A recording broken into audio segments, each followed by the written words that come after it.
Okay. Ever find yourself staring at a screen full of forms and, like, wondering how many trees gave their lives for this KYC compliance check? Yeah. Me too. But what if I told you there's, like, a whole other cost hidden within those forms? Something even more alarming than the environmental impact. Yeah. It's easy to think of compliance as just a checkbox, right? A necessary evil in the digital world. Yeah, for sure. But what we often miss is the kind of intricate machinery behind it and how getting it wrong can cost businesses in ways they never anticipated. Right, you just don't think about it. And that's where we're diving into today, right? We've got this fascinating multi-part series by Apo Agbamu. He's the CEO of Arvo Labs. Okay, yeah. These guys are like knee-deep in compliance, working with over 400 payment and banking partners. Wow. They've seen it all then. And Agbamu's big point, companies get so fixated on the small, obvious costs, like, the price of a compliance check, that they completely miss the elephant in the room, manual intervention. Oh, yeah, I can see that. It's like obsessing over saving a few bucks on ingredients, then burning dinner and ordering takeout, right? Uh-huh, exactly. So today, we're going on a journey to uncover those hidden costs, exploring how a more integrated approach to compliance can save everyone time, money, and a whole lot of aspirin. Sounds good. Sign me up. Think of it as moving from a fragmented system to a well-oiled machine. Okay. Imagine like a car assembly line. Okay. If each part of the process is siloed, you're just kind of asking for bottlenecks and errors. Yeah, totally. Makes sense. Okay, I like where you're going with this. So are you saying that instead of a smooth assembly line, many companies are stuck with a bunch of, like, mismatched parts? Exactly. And that's where those hidden costs start to, really add up. Agbamu breaks compliance onboarding down into 4 key phases, starting with identity management. Sounds straightforward enough, right? You need to know who you're dealing with. In theory, yes. But in practice, it gets complicated fast. Really? Think about the sheer variety of identification documents, the different levels of verification required across industry, across countries even. It's enough to make your head spin. So it's not just about checking a box. It's about, like, navigating a maze of regulations and requirements. Then we move on to document verification. Right. That's got to be a paperwork nightmare. Oh, absolutely. We're talking proof of address, business registrations, the whole shebang. Now, imagine managing the exchange, the signing, and validating of all of those documents at scale. Yeah, I don't envy whoever has that job. It quickly becomes a logistical nightmare. And that takes us to phase 3, transaction management. This is where things get really interesting, right? We're talking about monitoring transactions, screening for suspicious activity, making sure nobody's using your platform to launder money. Yeah, definitely. High stakes. This is about connecting the dots in real time. If your systems aren't talking to each other, if your transaction monitoring flags something but doesn't have the full context from the identity and document phases, then you're flying blind. That sounds pretty terrifying, actually. So much could go wrong. And if the first 3 phases haven't scared you off, there's always the final boss. Ongoing compliance. This isn't a one-and-done deal, is it? Not at all. Regulations change, risks evolve. You need to constantly reassess and make sure your clients are who they say they are. So we've got our 4 phases of compliance onboarding: identity management, document verification, transaction management, and ongoing compliance. Right. Each one seemingly straightforward, yet fraught with complexity when you look under the hood. And here's the kicker. This is just the tip of the iceberg. We haven't even touched on what happens when those automated checks fail and manual intervention rears its expensive head. So we've got these 4 phases, each with its own set of hurdles. But where do things really start to go off the rails? Well, Agbamu argues that one of the biggest pitfalls is this best-of-breed trap. The best-of-breed trap. Yeah, so companies think they need a different vendor for each phase, right? Okay. Identity verification, document management, transaction monitoring, you name it. Oh, so instead of one trusted mechanic, you've got a different specialist for each nut and bolt. And I'm guessing that doesn't always go as planned? Not even close. You end up with, a bunch of siloed systems that just don't talk to each other. Okay. Which leads to, data reconciliation nightmares. Data reconciliation nightmares.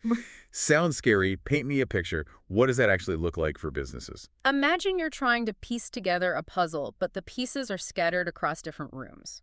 Okay. That's what it's like trying to get a complete view of a client when their information is fragmented across multiple platforms. It's inefficient, it's time-consuming, and it's ripe for human error.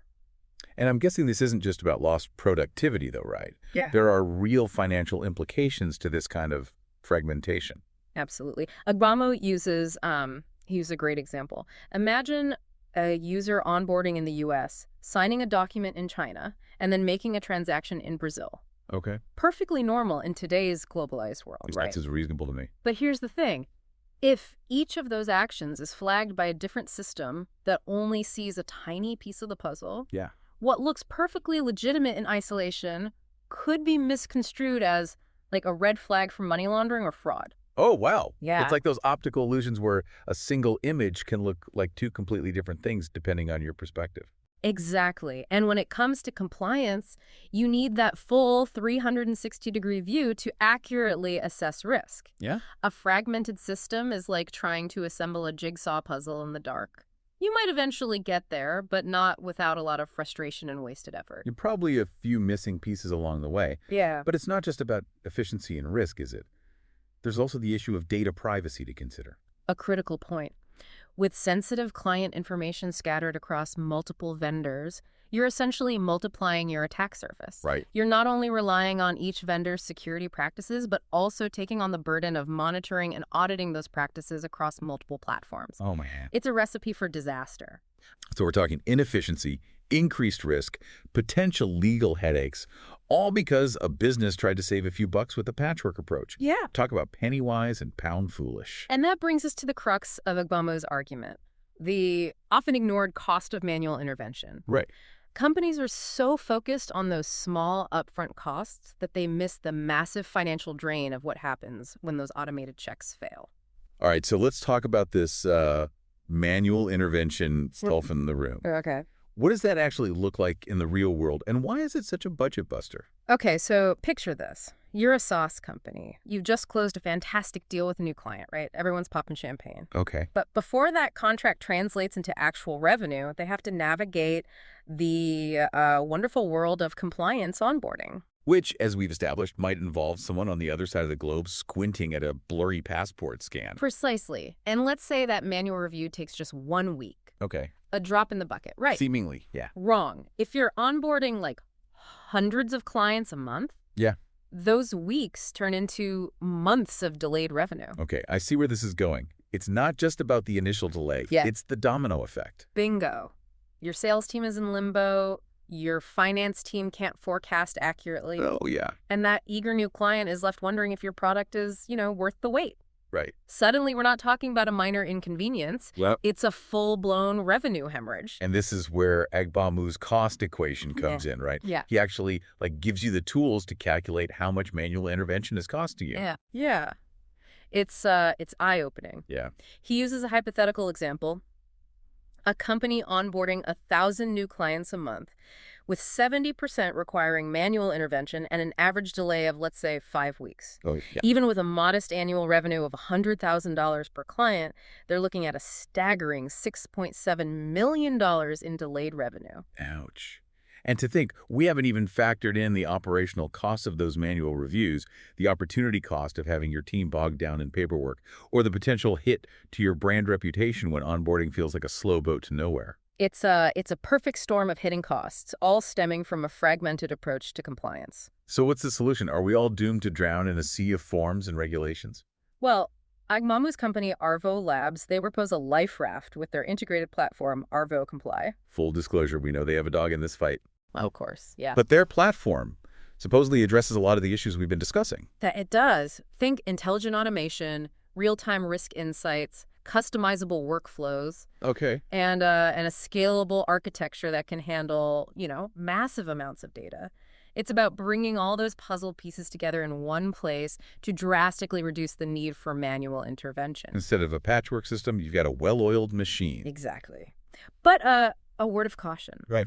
In theory are the operative words here. Right. While an integrated system like Arvo Comply sounds like a dream come true, due diligence is crucial. Yeah. Every business has unique needs and risk appetites. So don't just run out and sign on the dotted line just yet. Shop around, do your homework. Precisely. The takeaway isn't necessarily to, run out and buy Arvo Comply, but rather to use it as a case study for a more integrated approach. It's about moving beyond a checklist mentality and recognizing that compliance, when done right, can be a source of competitive advantage, not a costly obstacle. It's about embracing technology, not just to keep up with regulations, but to create a smoother, more secure, and ultimately, I think, a more human experience for everyone involved. So the next time you find yourself face-to-face with a tedious online form, remember, it's not just about ticking boxes, it's about understanding the intricate machinery behind those checks and balances, Yeah. and demanding a more integrated, efficient, and cost-effective approach. That's our deep dive for today. Join us next time as we continue to explore the hidden depths of the business world.